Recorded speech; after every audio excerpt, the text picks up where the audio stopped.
सेवा जोहार साथियों। मंडला में नक्सलाइट बोलकर निर्दोष बैगा आदिवासियों को गोली मारी गई, इसकी मैं कड़ी निंदा करता हूं और मंडला जिला प्रशासन से निवेदन करता हूं, मंडला जिला के तमाम सैनिक भाई बंधुओं से निवेदन करता हूं कि इस मामले में आप हमारा साथ दें, क्योंकि जिस बैगा परिवार के एक सदस्य को मारा गया वो परिवार सीधा साधारण परिवार है और जिन लोगों का संबंध नक्सलाइट से जोड़ा गया है कि ये राशन लेके जा रहे थे, वो राष्ट्रीय उद्यान है भाई, वहाँ पर कहाँ से नक्सलाइट आ गए? बेवकूफ़ नहीं है नक्सलाइट जो राष्ट्रीय उद्यान में आकर और वहाँ पर अपने लिए राशन बुलवाएंगे। अगली चीज़ है, शासन प्रशासन में बैठे कुछ लोगों ने उस जंगल को खाली करवाने के उद्देश्य से, जंगल हड़पने के उद्देश्य से, चंद पूंजीपतियों के इशारों से वहाँ की जो खनिज संपदा है और उस जगह पे कब्जा के उद्देश्य से और अपने चंद प्रमोशन पाने के लिए और अपना एक बिल्ला बढ़ाने के लिए ये एक गलत मंशा से, एक नापाक मंशा से जिस तरीके से गोली चलवाया गया, ये गलत है साथियों। और जिन निर्दोष आदिवासियों को जेल में डाला गया है और जिसको गोली मारा गया है उसके परिवारजनों से हमारी बात हुई है,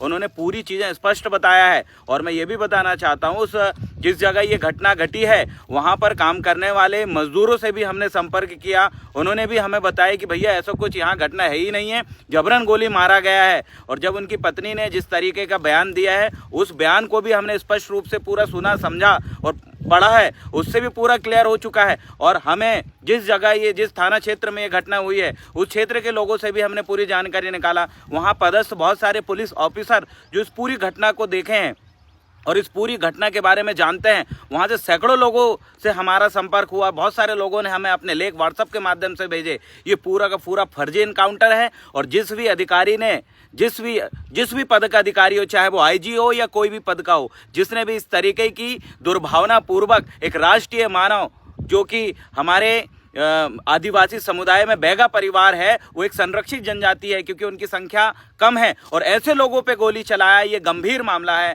मैं इस मामले में शासन से, जनजाति आयोग से और आदिवासी सलाहकार परिषद, राष्ट्रीय मानव अधिकार आयोग के साथ साथ जनजातीय प्रकोष्ठ के पदाधिकारी, तमाम लोगों से मैं निवेदन करना चाहता हूं, इस मामले में आप संज्ञान लीजिए। नक्सलाइट बोलकर अगर आदिवासियों को मारा जाता है, 5वीं अनुसूचित क्षेत्र में घुस के अगर मारा जाता है, वो क्षेत्र जहां पर रूढ़ी परंपरा और उनकी अपनी स्वशासनिक व्यवस्था सुरक्षा के लिए तमाम अनुच्छेद 244 के अंतर्गत दी गई है और उनकी जो रूढ़ी परंपराओं को विधि का बल प्राप्त है, ऐसे क्षेत्रों में घुसकर शासन प्रशासन ने जो दखल अंदाजगी की है, इसका हम विरोध करते हैं। और ये कदम उनके द्वारा जो उठाया गया है एक निर्दोष आदिवासियों को मारने का, पूरा देश इसका विरोध करता है। तमाम हमारे एसटी से जो सांसद बने, विधायक बने हैं, चाहे वो भाजपा से हो, कांग्रेस से हो, दुनिया की कोई भी पार्टी से हो, मैं आपसे निवेदन करना चाहता हूं कि आजाद भारत में इस तरीके से गोली मारना और निर्दोष आदिवासियों को इस तरीके से फंसाना और नक्सलाइट बोलना इस देश के मालिकों को, इसकी मैं कड़ी निंदा करता हूं। आप तमाम नेतागण जो जनपद, जिला पंचायत बने हैं और जितने भी सांसद और विधायक बने हैं, आप इस संबंध में बोलिए। अगर आप जबान नहीं खोलेंगे तो शासन प्रशासन चंद पूंजीपतियों के इशारों से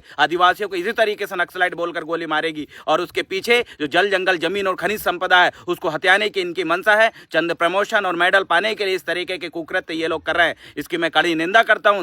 मैं गुणमाना गणतंत्र पार्टी के तमाम युवाओं से कहना चाहता हूं कि आइए संवैधानिक रूप से लड़ाई लड़ेंगे और ऐसे लोग जो इस तरीके के कुकृत्य करता है, इन लोगों के ऊपर कड़ी कार्रवाई की हम मांग करेंगे। और जिन जिन लोगों ने इसमें गोली चलवाया है और जिनने ऑर्डर दिया है, जिनने चलाया है, उन तमाम लोगों से मैं कहना चाहता हूं आप अपने अंदर की इंसानियत जिंदा रखें। शासन के उल्टे सीधे निर्देशों पे गरीब और जो जंगल में रहने वाले लोगों पे गोली ना चलाएं। जिस व्यक्ति पे गोली चलाई गई थी वो उसी जंगल में घूमता था, काम करता था। उसकी पत्नी ने पूरी जानकारी बताई कि वो दिमाग से कई बार जो है उस तरह से सक्षम नहीं है, कई बार दिमाग उनका पागल सा होने लगता है। ऐसे व्यक्ति को नक्सलाइट बोलना और जिन लोगों ने राशन पहुंचाया, इन लोगों को जबरन, हो भी सकता है कई तरीके से अगर जांच करें तो ये भी हो सकता है कि वो जो राशन है किसी और के लिए लेके जा रहे थे। नक्सलाइट आप इस तरीके से गोली मार दो, बिना प्रूफ करें, बिना कोई ऐसे जांच पुख्ता के आप गोली चलवा दो। भाई संविधान में न्यायिक व्यवस्था है, न्यायालय बने हुए हैं, जिला से लेकर सुप्रीम कोर्ट तक एक न्यायिक व्यवस्था है, उसमें साबित होना चाहिए कि कौन नक्सलाइट है, कौन नहीं है, कौन क्या कर रहा है, कौन गलत कर रहा है। इस तरीके से गोली मार देना और खुद ही न्याय कर लेना ये कतई उचित नहीं है। और जानकारी हमें ये भी लगी है कि पीड़ित परिवार के जो लोग हैं उन लोगों से कई प्रकार के साइन करवाए जा रहे हैं, उल्टे सीधे बयान में साइन करवा रहे हैं और उनके परिवार को बोलकर इस मामले को दबाने की कोशिश किया जा रहा है। मैं उन लोगों से कहना चाहता हूँ, ये चंद रुपये की लालच देके पीड़ित आदिवासी बैगा परिवार को आप किसी प्रकार का प्रलोभन ना दें। प्रशासन उन लोगों से कहना चाहता हूं कि इस देश में संविधान का राज है, इस देश में गुंडागिर्दी और चंद पुलिस और चंद जो है नेता नगरियों का राज नहीं है। देश संविधान से चलता है और हम सभी संविधान को जानने वाले पढ़ने वाले लोग हैं। ऐसे सैकड़ों जजमेंट है, उन लोगों को आप नजरअंदाज करते हुए 5th शेड्यूल एरिया में, संरक्षित एरिया में घुस के इस तरीके का कुकृत्य करते हैं। पुलिस प्रशासन तो उस 5वीं अनुसूचित क्षेत्र के, जहां धारा अनुच्छेद 244 के अंतर्गत जो एक स्वशासन से संचालित होने वाला क्षेत्र, उस क्षेत्र में घुस के आप इस तरीके की गतिविधि संचालित कैसे कर सकते हैं? ना पूंजीपति घुस सकता है, ना प्रशासन का कोई व्यक्ति ऐसे क्षेत्रों में। इसलिए मैं कहना चाहता हूं ये घटनाएं लगातार बढ़ेगी। शासन प्रशासन पेशा कानून के नाम पे नेता नगरियों ने जिस तरीके से झुंझुना आदिवासियों के हाथ में पकड़ा है, मैं आप सभी लोगों को कहना चाहता हूं कि ये 5वीं अनुसूचित क्षेत्र जो लगातार खत्म होता जा रहा है, विस्थापित होता जा रहा है, और वो क्षेत्र में घुस के इस तरीके से पूंजीपति और प्रशासन इस तरीके से हड़कंप मचाएंगे, जमीन छीनेंगे, ये कतई बर्दाश्त नहीं है। इसलिए मैं निवेदन करना चाहता हूं इस वीडियो के माध्यम से कि आइए एक साथ आवाज उठाते हैं और इस जो हमारे साथी के ऊपर, जो हमारे आदिवासी परिवार के ऊपर जिस तरीके का गोलीकांड हुआ है, इससे सबक लेते हुए तमाम लोग एक स्वर में आवाज उठाते हैं कि 5th शेड्यूल एरिया में शासन की दखल अंदाजगी और पूंजीपतियों की दखल अंदाजगी, नेता नगरियों की दखल अंदाजगी हम बर्दाश्त नहीं करेंगे। हमारा क्षेत्र है, हम संरक्षित रखेंगे। इस जल जंगल जमीन को बचाने के लिए एकमात्र आदिवासी समुदाय जो अपना सर्वस्व न्यौछावर करने के लिए तैयार है, और हम भी उस राह पे चलने के लिए तैयार है। नियम कानून और संवैधानिक रूप से हम लड़ाई लड़ेंगे। पीड़ित परिवार को जरूर न्याय मिलना चाहिए, और नहीं मिलेगा तो सड़कों में उतरकर और न्यायालयों में लड़कर हम लोग न्याय लेंगे। और 5वीं अनुसूचित क्षेत्र और हमारा संरक्षित क्षेत्र में किसी प्रकार की दखल अंदाजगी हम बर्दाश्त नहीं करेंगे। बहुत बहुत धन्यवाद। उल गुलान, जय सेवा, जय जोहार, जय गोंडवाना।